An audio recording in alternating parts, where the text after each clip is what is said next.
lots of tasty incentives in the Chancellor's budget this week regarding house buying for first-time buyers. Well, let's have a chat with Graham Taylor from Hudson Rose Mortgage Brokers in Nailsworth. Graham is happy to take any questions from you this afternoon, whether it's mortgages or insurance advice. Hiya, Graham. How are you doing? I'm very well, Faye. How are you? I'm really well, thank you very much. I know that you've just moved house. How ironic that we're talking about house buying and house moving at the moment. So are you all settled in? Yes, he lied. I tell you what, don't move house. It's stressful. I know. No, I know. dude, it was really, we had a really good team. The thing that made it for us were, I think, our removal men or our removal people. Because well, it's the first, I've got two young children, and it was the first time we've ever had a packing service. So I was dreading sort of, the whole sort of 2 week packing that you have to do. And they said, well, we'll do it for you. And I'm thinking, oh, okay, so what do I have to do to get prepared? And they said, well, nothing really, just, we'll turn up and we'll pack it all and we'll move it. And as you're getting close to the day, I'm standing like the night before in my old house, looking at the fact that everything's still on the walls, everything's still in the cupboards, everything's, I've tidied up a little bit, unplugged the TV. And honestly, they came in the morning, they walked in, they started packing it up and they moved it all. And it was the least stressful experience. Oh, wow. I have to say, I spent the day upstairs, to the morning of the day, eating bacon sandwiches with my family while they packed up downstairs. I felt like a fraud. So we are in now, and I recommend it to everyone if they get packers. That is the way forward. We always pull in favours and ask friends to help out, but I think we've kind of exploited them too much now. So get the professionals to do it. Tell us a bit about what you do then. So I know that you're based in Nailsworth. So what is it that you do exactly? So I own and run a business called Hudson Rose. You're right, we're based in Nailsworth on Bridge Street. We are a mortgage and insurance advisors, really, or brokerage, depending what you want to call us. So there's a team of four. There's myself and Guy and Jess and Rosie. We help people buy houses and remortgage houses and help people navigate through what is pretty complicated. It's why my job exists, but we like to do it with a bit of a smile and present ourselves a little bit differently to maybe some others in our industry, which typically has been a little bit, maybe a little bit dry, people viewed from outside. So so that's what we do. I'm really glad that you mentioned that, Graham, because I didn't know whether to talk about this today. It's like the elephant in the room, isn't it? And it's like, well, how relevant is this? How you look, and you shouldn't judge a book by its cover. But you are not your average. I mean, what is an average mortgage broker? What do they look like? But you don't look like your average mortgage broker. So why is that? No. Well, I mean, I am your average mortgage broker in some respects. I've been doing it 15 years. But I think if you were to say to someone, well, what does a mortgage broker, what does a financial advisor look like? Invariably, you're going to get somebody coming back who's wearing a suit. And unfortunately to say that often you would jump and assume that it's going to be a man, but that's not the case. But these stereotypes which we hold, and having done the job for as long as I have, I got to a point I thought, that's not me. Yeah, I've been the guy in the suit. I've, been around and sat on people's sofas and drunk their tea and eaten their biscuits. But that's not me. And I thought, well, let's just stand back from this and just be like, we'll be judged on our results. So I now, much to my mum's appalling viewpoint, I have a pink Mohican. But I think that is changeable. So I think we present ourselves. We're very down to earth at Hudson Rose. It's about, we're working with people as individuals. We're not working with them as a business. We're not coming to you. If you're a lawyer or whatever, a doctor, well, that's your day job, but you don't really have that formality all the time. And that's where people come to us. They come to us for the down to earth chats and to be on their side to help them through what is a stressful process, movers or not. I am the worst person to take to any kind of financial meetings. I get so intimidated by people who just know about figures. So if it's so nice to kind of talk to somebody who you feel like you can relate to, and it's it's not so formal. So what is business like at the moment for you, and how you coping through this time? I mean, it's been a bit of a strange one. We've grown in the last 12 months through a combination of just being around for 3 years, I think now, and but it was a funny time, obviously, for all of us over the last 12 months. The team has grown, say, from just being myself to a team of four, and we took on the premises in June last year. You know, we're very aware that the economy, it's been a real tale of two halves, isn't it? There's been some people that haven't really been affected by what's gone on. And unfortunately, some people that have, you know, ultimately lost their jobs and changed their career paths. The industry we're in, we've been buoyed by what's happened with the government and, you know, the support that they've put to the housing market because it is such an important backbone of the economy. So we've been lucky. Business has been brisk. There was obviously the stamp duty, which we'll talk about, I'm sure, in a moment from last year. That kind of pushed business on a bit. But, you know, we're there, you know, whatever happens, we are there to help people that need to refinance or downsize or anything. So business has been brisk, but we never take it for granted because we love what we do and we're just thankful people like to come speak to us to do it. We'll break down the budget in a few minutes' time. Just lay out what you're going to talk about today. So if people have got a specific question for you as well, they know that you could perhaps answer the question. What are the main issues you're going to talk about over the next kind of 15 minutes? Okay, so I think the main points we need to touch on from the budget this week was going to be the 95% mortgage guarantee. It's exciting. So that was something that we saw coming in, the press saw coming, and it was leaked a little bit in advance, but we have a few more details on that. And obviously the stamp duty holiday and how that's working, because they sort of came out with an extra bit of info that no one was expecting. So that's interesting. So I think those are the two key things to touch on from the budget. But also, you know, there's the new Help to Buy scheme that's going to run for the next couple of years, and just general tips on how to get organised. Because one of the things we get asked the most, Faye, is especially from first-time buyers, is, well, where do you start? What order do you approach things in? Because buying a house isn't, you know, it's not a retail experience. You don't just go in and pick one off the shelf and say that'll do and pay your money. There's all these processes. And actually, I haven't met anyone, no matter how many houses they bought, that really has got it nailed down, because most people only buy 2 or 3 houses in their life. So it's quite good to sort of know, well, this is the way we would recommend you do it. And if you follow those steps, then hopefully you'll have no issues. That's fantastic. Graham, stay there. We're going to take a short piece of music. Graham Taylor, if you've got a question, if you need some advice, then give us a call this afternoon. Let's return to Graham Taylor from Hudson Rose. We've been talking about what's in the Chancellor's budget this week. Lots of kind of tasty incentives. So let's start off with that then, Graham. So keeping it very, very basic for the likes of people like me. The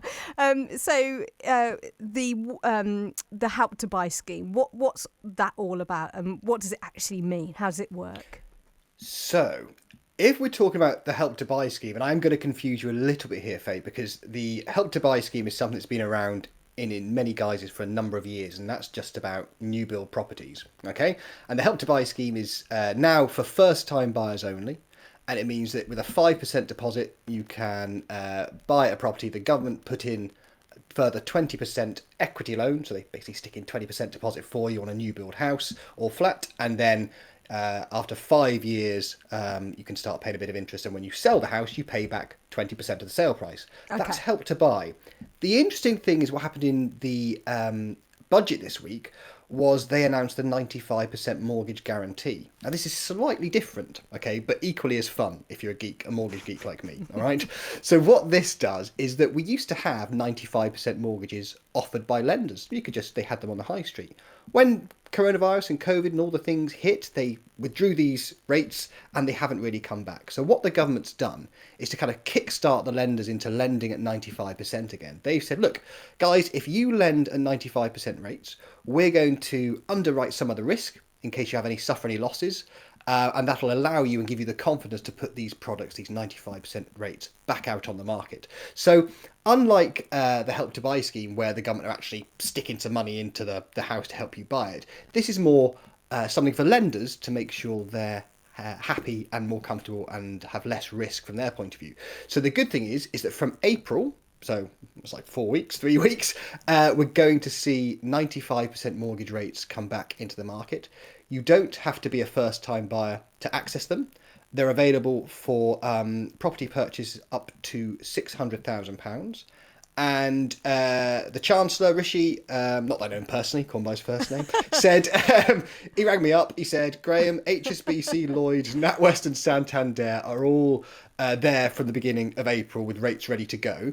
And then Virgin Money, he said Virgin Money are then coming in a little bit after. So I don't know why they're coming a bit after, but they got a name check as well. So they're the big guns. They're the big guns of the mortgage market. And if they take a lot of the flack in terms of do a lot of the lending, then hopefully we'll see some of the other ones come in, maybe not at 95%, but 90%, 10% deposit. So yeah, really good news for first-time buyers from that side of things. So the 95% mortgage rates, anybody is eligible for that. So the Help to Buy scheme, is that just first-time buyers eligible for that? It is now. It's only just moved to that. So up until recently, anybody could access the scheme. But I can never remember. This is awful. I can never remember if it's Help to Buy 2 or 3 are on now, because we have all these different incarnations. However, the current one that is now in effect is for first-time buyers only. And what they've done is they've set some restrictions on the maximum property price for new build Help to Buy houses. So follow this through. In the southwest, it's a maximum purchase price or property price of £349,000. So whereas previously, if the property was £375,000 and you could use the Help to Buy scheme on it, that was fine. But now it's going to cap out at that. So it's just a little tweak, I think, on the Help to Buy scheme, but still a fantastic scheme. Coupled with the 95% mortgage guarantee that's coming, it means there are options for people with a 5% deposit, and deposit is a big stumbling block. You mentioned new builds there, and I don't know whether you know this or not, but do you think we're going to see lots more housing developments across the UK now? So new builds. I mean, I was just talking. This is purely anecdotal, but talking to my brother, who's a planner, so he's a town and country planner, and he said, I'm really busy at the moment. I was like, that's fantastic, and This will be a way of kick-starting the economy, getting lots of new builds. It's creating employment, and people will be ultimately buying these new builds. So what are you hearing? I think, well, I will defer to your brother on this because this is very much his area of expertise. But there have, I believe, been some changes, or there are some changes coming in the sort of planning processes. House builders have had a good time over the last 5 or 10 years because of these schemes. They have some record profits. So yeah, I think the fact that this is going to spur demand on because more people can afford to buy houses is potentially only going to be a good thing from their point of view. There are those that say these schemes might inflate and push house prices further, so that's something to be wary of. But one of the key things that we're aware of that drives house prices is the lack of stock. So building more houses, as long as they're built in a nice way and with one eye on the environment, or possibly 2 eyes on the environment when they do it, I think is only a good thing. Okay. Also in the budget was the extension on the stamp duty holiday. So let's just talk about what is stamp duty first of all. If you've never come across it because you've never bought a house before, what is stamp duty? So stamp duty is a tax. It is simply a tax levied by the government on, historically, stamping the documents that transacted between the sale of land and property between two parties. So that's why it has stamp duty. You would have taken it down to the local tax office and they'd have stamped it and charged you for the pleasure. So now it is just something that applies when you buy a property, and different rates apply depending on what level you buy at. So the more expensive the property, the more stamp duty you will pay. Now, don't quote me on this, I think it was July, as we were coming out of sort of the first lockdown, the Chancellor said, okay, no stamp duty is going to apply on any property purchases up to £500,000. And then everything over £500,000, you just pay the extra bit. So that really booted the housing market further, and means that people will save up to sort of £15,000 at the top end, because it's not a small amount of money. Now, that was due to end the end of this month. And what Rishi announced on Wednesday was that that's going to be extended for a further 3 months at the current rate. So there's going to be no stamp duty to pay for property purchase up to £500,000 until the end of June, which is good news. The idea being is that because of coronavirus and everything, things got delayed. So, people were in long chains and they hadn't managed to get it over the line in time. So they wanted to give this extra bit of period of time for them to be able to do it. The thing that we weren't expecting, which is that after that end of June point, they're then going to taper it down. They're not just going to sort of cut it off and say, right, it's back to normal and you must pay stamp duty on all of it. From June until the end of September, they're then going to have a 0% rate of tax up to £250,000. So if you buy a property for £250,000 or less between the end of June and the end of September, you'll still pay no stamp duty. And then come October the 1st, they've said it will go back to normal, which is the stamp duty is payable from anything over £125,000 as a purchase price. So good news again, gives us a bit more time for people to get their property purchases over the line. That's fantastic. Thank you for explaining that, Graham. So we've got more coming up from Graham in a few minutes' time. We're talking about first-time buyers and what you need in place to buy your first house. So if you've got a question for Graham, we'd love to hear from you this afternoon. 0800 121 7575. We're chatting to Graham Taylor from Hudson Rose, mortgage brokers in Nailsworth, and we've just been kind of dissecting the budget this week and what this means for people thinking about buying a house at the moment. Let's move to first-time buyers, and there's lots to get in place, isn't there, when you're about to buy a house, Graham? Yeah, there is. There's lots to do, and working out where to start is probably the hardest bit, I would think. Yeah, I guess people, first of all, once you've made that decision, whether you're buying a house on your own or a flat or apartment or with somebody else, it's like, I suppose the first thing you have to think about is what can you afford and, what can you borrow? So where do you get started with that? Well, it's interesting to say, because this is the thing that we come up, people tell us most, is we don't know where to start. And that's really what our role as a broker is. It's not just interest rates and, all that kind of stuff and money. It's just helping people navigate through. So we always sort of say, look, first thing to do is get organised. Before you even start looking at Rightmove or gazing through estate agents' windows, if that still goes on, you need to get organised, because otherwise you just get disappointed. Well, not always, but you might get disappointed. So we say get organised. The first thing is to get an idea, if you're not 100%, on what your income is and what your outgoings are. All right, and we recommend doing that in the form of a budget planner. Okay, and that is literally as simple as, well, what do I take home every month after tax? What am I expecting my bills to be? Gas, electric, council tax, food, the essentials, and work out what you've got left over each month to be able to pay a mortgage. All right, that's the first thing. So get a budget planner in place. Once you know your numbers, it's about finding the right people to guide you through this process. Okay, so we sort of find the professionals that you like, and that's solicitors. That's predominantly solicitors and financial advisors or mortgage brokers, depending on your flavour, right? And I say find the one you like because it's a joint enterprise. You don't want someone that you think that winds you up every time you get on the phone. You think, oh God, I can't do this. Do you know what I mean? Or someone's going to bore the pants off you. You need someone to do this as well. Exactly. Yeah, You've got to get on with them. You've got to get on with them because it just won't work if not. So what we always say is, speak to a few.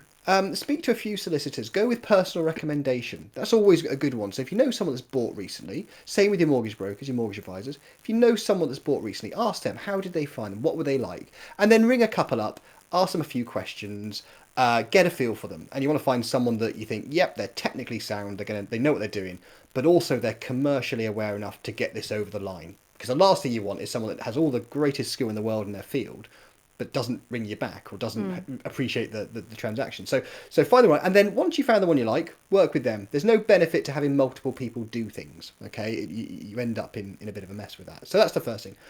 Once you start speaking to, let's deal with a financial advisor. Once you start speaking to a financial advisor and a broker, what they're going to do is they're going to be able to take your budget planner and your income and your outgoings, all of that, and they're going to be able to use lots of specialist software and their knowledge and be able to chat with decision makers and lenders to get a feel for how much you can actually borrow. All right. They'll also highlight any potential pitfalls. There's lots of weird things in mortgages. Right? There's lots of weird bits of policy that you think, well, why does that matter? But it does. So having a conversation early on allows you to iron out all these things. And what I should say is that no decent advisor or broker is ever going to have a problem with someone sort of ringing up saying, well, I'm not buying it, it might be the next 6 months. We spend loads of time just chatting to people that are going to do it in the next 6 to 12 months, because how can they go forward until they know these bits? So once you've got your how much you can borrow, you know what your deposit is, you've ironed out any problems, then the final thing to do before you start looking at properties is to get a decision in principle. Now, a decision in principle, sometimes called an agreement in principle, is literally a credit check. All right, it's saying you go to a lender and you say, you give them all your information of your income and your outgoings and what you might want to buy, and they run a credit check against you, and they come back and say, right, if you can prove everything that you've told us and it meets our policy, we're happy to lend you that amount of money. Okay, So the good thing about this is it means when you start going to look at properties, you can confidently be making offers.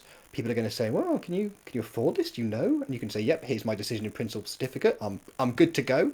The one bit of caution we say on decisions and principles, they're only as good as the data you put in. All right. So it's really key. Whilst you can get them direct from banks, we'd always recommend going via an advisor, because they know that the numbers they're putting into the boxes and the information they're giving the lender is going to be the right thing, so you get the accurate result back. Otherwise, you could get a decision in principle that's not worth the paper. Okay, I've got 2 questions for you. Say if your credit check comes back not very good, so you've had, for one reason or another, not a very good credit history. So what do you do then? Can somebody take a mortgage out on your behalf or not? How does that work?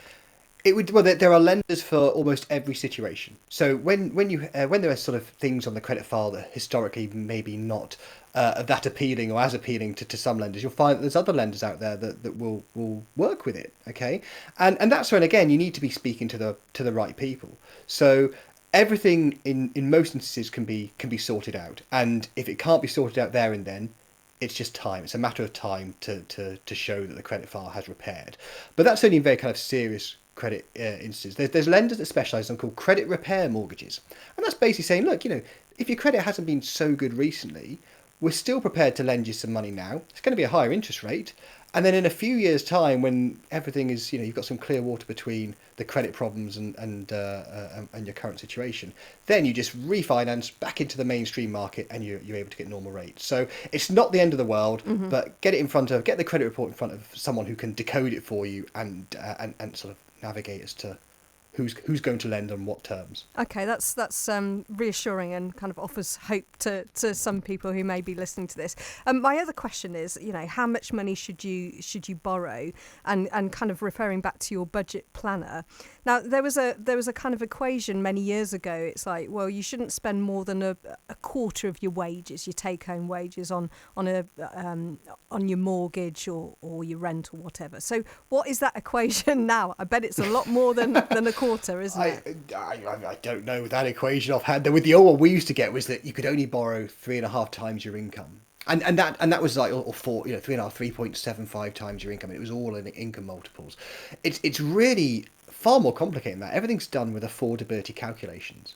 So lenders have these calculators that we have access to, and you feed in all this different data, and it comes out with a number at the other side. But that depends on how much you're earning, what your deposit is, how many children you have, if you have any debts at the moment.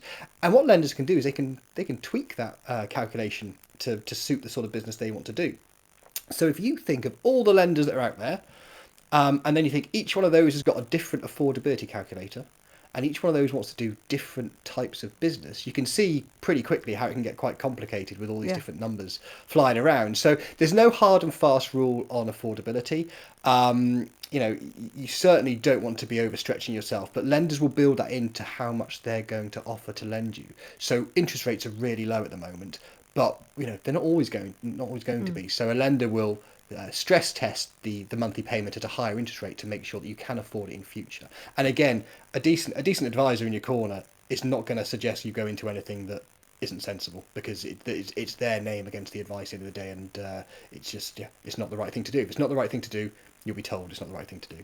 Graham, thank you so much for your time this afternoon. Fascinating. Like I say, it's never been my strong subject, but I was able to keep up with you on that one. And I hope other people have found this useful today. And hopefully we'll speak again in the future, because it's such a big subject, isn't it? And we haven't really done it justice today. We've just touched on 2 tiny areas, but it'd be lovely to have you back on the show very soon. Excellent. More than happy to. Thanks again. Thank you very much, Graham Taylor from Hudson Rose in Nailsworth. And if you want more information about what they do, it's hudson-rose.co.uk. Good afternoon, it's 12:43. Let's have some more music. Faye Hatcher, BBC Radio Gloucestershire.